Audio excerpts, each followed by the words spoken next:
안녕하십니까, 백화도원입니다. 오늘은 눈접을 붙이는 방법과 그리고 이제 시기 언제쯤 붙여야 되는지 그리고 어떤 경우에 눈접을 응용할 수 있는지에 대해서 말씀을 드리려고 합니다. 눈접을 붙이는 시기는 이렇게 이제 그 접수가 이렇게 어느 정도 목질부가 경화되고 이제 잎눈이 휴면이 들어가는 시기인 이제 9월 초부터 해서 9월 말 정도까지 이제 하시는 것이 좋은데요. 이거는 지금 이제 체리나무를 보고 계신데 오늘은 개복숭아 나무에다가 이제 체리하고 자두나무 접수를 채취해서 이제 눈접으로 해서 이제 접을 붙여 보도록 하겠습니다. 접수를 채취하실 때는 이제 1년생 이제 충실한 가지를 이제 채취하시는 것이 좋은데, 도장성으로 올라오거나 아니면 이렇게 1년생으로 쭉 뻗은 가지 중에서 이렇게 하나를 채취해서 이동을 합니다. 원래는 이렇게 채취하자마자 물에 담가서 이동을 하는데 이제 거리가 가깝기 때문에 그냥 바로 이동해서 접을 붙이는 것을 한번 찍어 보도록 하겠습니다. 예, 접수를 채취해 가지고 왔는데요. 요거는 지금 매실나무고 요건 개복숭아 나무입니다. 개복숭아 나무에 매실을 눈접을 해서 붙여서 이제 이렇게 1년 만에 이렇게 자란 건데, 이 가지의 이제 한쪽에는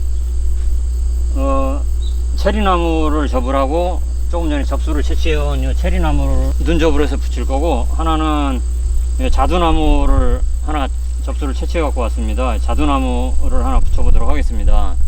접을 붙이실 때 복숭아 나무는 장미과 과수고 장미과이면서 벚나무 속에 속합니다. 그래서 자두나무도 그렇고 체리나무도 그렇고 같은 장미과이고 벚나무 속에 속합니다. 과와 속이 같은 것들은 대부분 다 접목 친화성을 보이기 때문에 접이 잘 됩니다.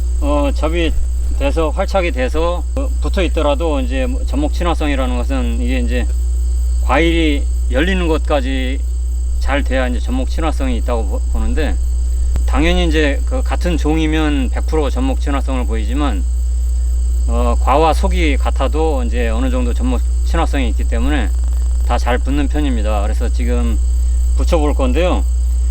접을 붙이실 때 먼저 이제 하실 거는 입자루만 남기고 잎을 다 따줍니다. 사용하실 거는 이제 이 중에 이제 하나만 사용할 건데, 일단 보여드리기 위해서 이제 일단 입자루를만 남기고 다 잘라 보겠습니다. 입자루를 남기고 이렇게 이제 위에서 한 1.5cm 부위에서 살짝 목질부가 살짝 깎일 정도로 해서 살짝 이렇게 쭉 밀어줍니다. 쭉 밀어줘서 한 1cm 정도 위쪽에서 이렇게 사선으로 이렇게 잘라주게 되면 이렇게 딱 떨어지는데, 이렇게 해서 이제 올해 봄에 접을 붙여놨던 매실나무인데, 매실나무에 붙여도 되고 요 이제 복숭아 나무에 이제 붙여도 됩니다. 근데 이제 중요한 것은 이렇게 너무 두꺼운 가지에 붙이면 잘 안 되고 얇은 가지에 붙이는 게 좋고, 될 수 있으면 이 기부 쪽에, 이 줄기와 가까운 쪽에 붙이는 게 좋습니다. 너무 먼 거리에 붙이게 되면 나중에 이제 여기서 밑에서 또 기부 쪽에서 또 순이 나올 수도 있기 때문에 기부에서 가까운 쪽에서 이제 붙이고, 나중에 여기서 이제 이걸 붙인 상태에서 순이 나오면 이 부분을 절단해서 이제 이 새로 나온 순이 자랄 수 있도록 해주면 되고요. 지금 이제 여기서 붙여 보겠습니다. 이것도 지금 이제 각이 지금 같은 경우는 많이 누워져 있는데, 각이 이렇게 세워져 있다면 이 이제 밑에 쪽에다 붙여서 순이 이렇게 나올 수 있도록 만들어야 되고, 지금 같은 경우에는 많이 눕혀져 있기 때문에 위쪽에다 붙이는 게 좋습니다. 그래서 기부에서 가까운 쪽에서 지금 한번 붙여 보겠습니다. 예, 여기서도 이제 그 기부에서 한 5cm 이내, 이게 이제 만약에 땅에 심어져 있을 때도 1년생에 붙일 때도 이제 기부에서 한 5cm 정도쯤 위쪽에다 붙이는 게 좋습니다. 여기서도 깎아낼 때 똑같이 아까 접눈 떼놓은 것만큼 이렇게 이제 그 위에서부터 밑으로 이렇게 쭉 칼질을 하고, 여기서 다시 한번 이렇게 위에서 사선으로 이렇게 한번 눌러주시면, 네, 이렇게 떼어내서 이제 붙여주게 됩니다. 여기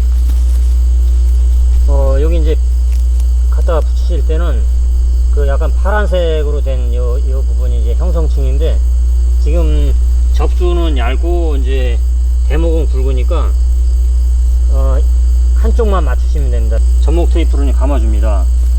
감아주실 때 이제 아래쪽에서부터 감아주셔야 됩니다. 이게 이제 아래쪽에서부터 감지 않으면 위에서 이제 빗물이 이제 들어갈 수도 있고 그렇기 때문에 아래쪽에서부터 감는데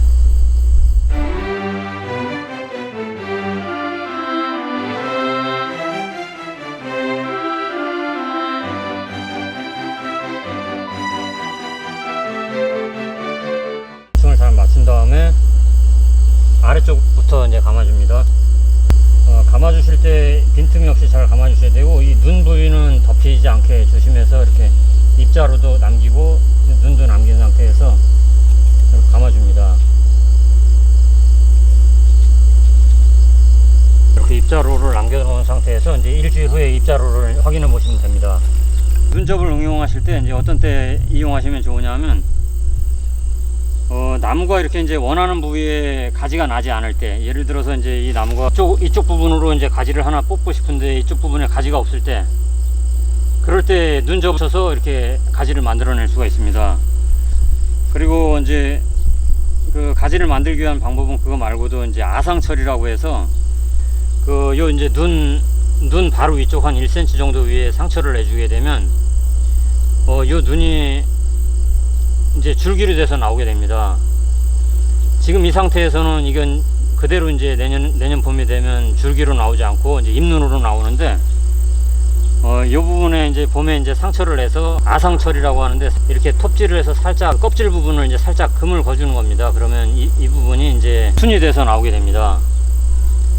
나무는 이제 정화 우세성 때문에 맨 정수리 부분에서 그 옥신이라는 호르몬이 만들어져서 밑으로 이제 내려오게 되는데, 옥신의 역할은 곁가지의 생장을 방해하는 역할을 합니다. 맨 윗부분은 계속해서 성장을 하고 곁가지는 이제 성장을 좀 더디게 해서 나무가 전체적으로 보면 이렇게 이제 펼치지 않은 우산 형태로 이렇게 이제 자라게 되는데, 그 옥신의 영향 때문에 그냥 놔두게 되면 옥신이 이렇게 성장을 방해하기 때문에 줄기로 자라나지 않고 그냥 잎이 돼버립니다. 그냥 놔두게 되면. 근데 이 부분을 톱질을 해서 이제 상처를 내주게 되면 이 부분이 이제 줄기로 자라나게 됩니다. 그 아상 처리를 해주거나 이렇게 잎눈이 없는 경우에는 이런데 눈을 따다가 붙여서 이제 원하는 곳으로 가지를 만들면 되고요. 나무의 그 호르몬이라든가 잎에서 만들어진 탄수화물 같은 것은 이렇게 나무 안쪽으로 이동을 하는 게 아니라 이 껍질 부분을 이제 현미경으로 확대해서 보면 관처럼 이제 그 흐를 수 있는 실 다발처럼 그 사부라고 하는데, 껍질 부분으로 대부분 다 그 수액이라든가 이런 양분이 호르몬도 그렇고 다 껍질 부분을 통해서 이제 아래쪽으로 이동을 합니다.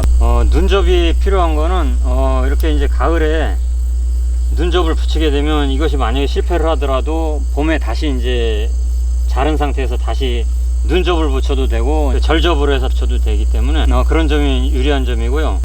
그리고 눈접은 이제 아무데나 붙여서는 되는 건 아니고요. 이렇게 1년생이나 2년생까지는 접이 잘 되는데 이렇게 두꺼운 부분에는 눈접이 되질 않습니다. 여기는 이제 붙이더라도 이게 순으로 해서 나오지 않고 잎만 나오게 됩니다. 순으로 뻗어 나오지 않고. 왜 그러냐면 아까 말씀드린 그 옥신의 영향 때문에, 옥신은 이렇게 정화부에서 한 군데서만 만들어지는 게 아니라 이 정화부마다 다 이제 만들어져서 아래쪽으로 이동을 하게 되는데, 당연히 아래쪽에는 옥신의 영향으로 이제 이렇게 아무것도 안 남듯이 눈을 붙이더라도 그냥 잎이 돼서 나올 뿐이지 순으로 돼서 나오질 않습니다. 예, 오늘은 눈접을 붙이는 시기와 방법에 대해서 말씀드렸습니다. 아까 말씀드린 것처럼 과와 속이 같으면 대부분 이제 접목 친화성을 보이니까 한번 시험 삼아서 이제 나무를 연구한다는 생각으로 한 번씩 해보시면 좋겠고요. 숭화나무는 아까 말씀드린 대로 장미과이고 벚나무 속입니다. 장미과이면서 벚나무 속인 것이 이제 보통 살구나무라든가 자두나무, 그리고 매실나무, 그리고 체리나무도 있고, 핵과류 종류들은 대부분 다 장미과 벚나무 속인 경우가 많습니다. 그런 것들을 갖다가 이제 접도 붙여보시고 원하는 방향으로 수영을 만들 때 눈이 없는 곳에 눈을 붙여서 이제 가지를 만들어 보시기도 하고 하시다 보면 이제 자연스럽게 좀 도움이 많이 되실 거라고 생각이 됩니다. 그러면 다음 영상에서 찾아뵙도록 하겠습니다.